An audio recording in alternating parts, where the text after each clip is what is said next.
రాజకీయ అవకాశవాదులు, పవర్ బ్రోకర్లు పార్టీని విడిచిపెట్టి పోతా ఉన్నారు. ఇదేమన్నా కొత్తనా మనకు? తెలంగాణ ఉద్యమం జరిగేటప్పుడు పట్టున 10 మంది లేకున్నా కేసీఆర్ తెలంగాణ ఉద్యమాన్ని ప్రారంభించిండు.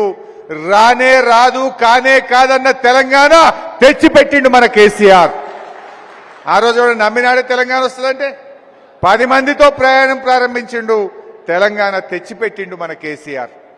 అదేవిధంగా ఆ రోజు ఉద్యమం జరిగేటప్పుడు కూడా సారు పక్కన ఉండే పాపారావు అని ఒక ఎమ్మెల్యే ఉండే, రాత్రికి రాత్రి కాంగ్రెస్ వాళ్ళు అప్పుడు మాయం చేసి తీసుకుపోయింది ఆయన.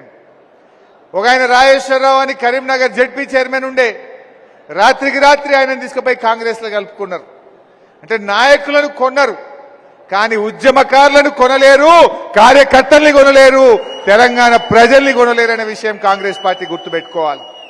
ఆ రోజు కూడా ఇట్లనే రాత్రికి రాత్రి మాయం చేసారు కాంగ్రెస్ వాళ్ళు. మీరు నాయకులను కొన్నారు కానీ మా బీఆర్ఎస్ కార్యకర్తల్ని కొనలేరు, తెలంగాణ ప్రజల్ని కొనలేరు అనే విషయం కాంగ్రెస్ పార్టీ గుర్తుపెట్టుకోవాలి. ఎందుకంటే మీరు అన్ని చూసిన వాళ్ళు. ఆ రోజు ఉద్యమంలో కూడా కరీంనగర్ ఎంపీగా కేసీఆర్ పోటీ చేస్తే రాత్రికి రాత్రి మొత్తం కొన్నారాడ. కానీ ఏమైంది? ప్రజలు కేసీఆర్ వైపు ఉన్నారు, ప్రజలు కేసీఆర్ను మళ్ళీ గెలిపించుకున్నారు. ఇవాళ కానే కాదన్న తెలంగాణ తెచ్చిండు కేసీఆర్. కాళేశ్వరం ప్రాజెక్టు ప్రారంభిస్తే ఇదే కాంగ్రెస్ వాళ్ళు ఏమన్నారు? మేం బతుకుండగా చూస్తామా, ఈ నీళ్ళు వస్తాయా అనలే అన్నారా లేదా కొడుకులు? ఈ తొగటల ఇదంతా రియల్ ఎస్టేట్ వ్యాపారం చేస్తారు ఈ మల్లన్న సాగర్లా అని మాట్లాడిండా లేదా ఇదే బీజేపీ నాయకులు? నీ దగ్గర ఉన్న ఆధారాలు చెప్పు, నేను అడుగుతున్నా చెప్పు, ప్రజలకు కూడా తెలియాలి. తప్పేం లేదు. నేను దొంగనా లంగనా మంచోనా అనేది ప్రజలకు కూడా తెలియాలి. చెప్పు.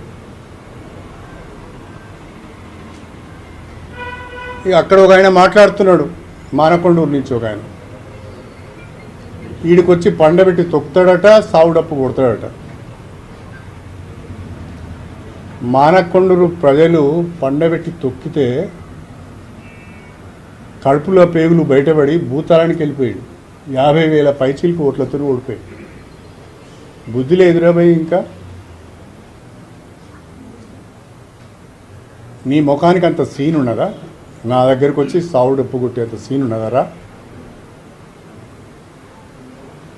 నిన్న మొన్నటి వరకు నా చుట్టూన్న వాళ్ళు ఒక్క రోజులోనే ఎంత కఠినంగా మాట్లాడుతున్నారు అంటే వాళ్ళ కడుపులో ఎంత విషం ఉన్నదో అర్థమవుతుంది. తర్వాత నా పైన ఒక దుష్ప్రచారం కూడా చేస్తున్నారు. పార్టీ నుంచి నేను డబ్బులు తెచ్చుకున్నానండి. నేను పత్రికాముఖంగా చెప్తున్నా, కేసీఆర్ కానీ, హరీష్ రావు గారు కానీ, కేటీఆర్ కానీ, లేదా జిల్లాకు సంబంధించిన ఏ నాయకుల ద్వారా కానీ, ఏ వ్యక్తి ద్వారా కానీ ₹1 నేను తీసుకున్నట్టుగా మీరు చెప్పగలిగితే, మీరు నిరూపించగలిగితే నేను సవాల్ చేస్తున్నా, నా బిడ్డ నేను పోటీంచి తప్పుకుంటా.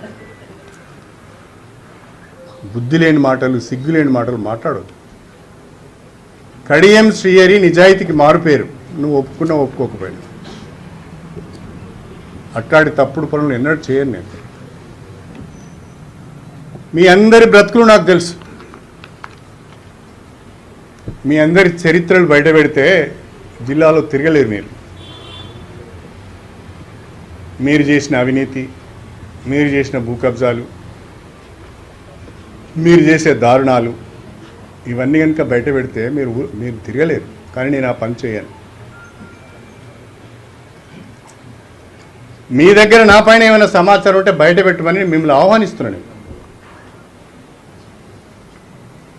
ఎక్కడ నేను తప్పుడు పనులు చేసినాను, ఏ కాంట్రాక్టర్ దగ్గర ఒక 10 కోట్లు తీసుకున్నాను, ఎక్కడ ఒక 10 ఎకరాల భూమి కబ్జా చేశాను, ఎక్కడ ఒక 1000 గజాల ఇంటి భూమి కబ్జా చేశాను, మీరు చెప్పండి. నా దగ్గర వివరణ ఉంటే చెప్పుకుంటాను, లేకుంటే ఒప్పుకుంటాను. లేదు అంటే మీరు గుర్తించి బయటికి తీసుకొచ్చిన ఆ ఆస్తులను, ఆ ప్రాపర్టీస్ను నేను జిల్లా ప్రజలకు రాసిస్తాను, ప్రభుత్వానికి రాసిస్తాను. ఆ పని చేయమని చెప్పి నేను ప్రత్యేకంగా వారిని కోరుతున్నాను. ఇప్పుడు ఆపరేషన్ లేకుండానే మోకాళ్లకు ప్లాస్మా ట్రీట్మెంట్. మీ ఆర్థోపెటిక్ సమస్యలన్నిటికీ రోబోటిక్ టెక్నాలజీ ద్వారా తక్కువ ఖర్చుతో శాశ్వత పరిష్కారం. Free consultation. ప్రతి ట్రీట్మెంట్ పై 20% డిస్కౌంట్. ఈ ఆఫర్ కొద్ది రోజులు మాత్రమే. త్వరపడండి. V9 hospitals 9281465842.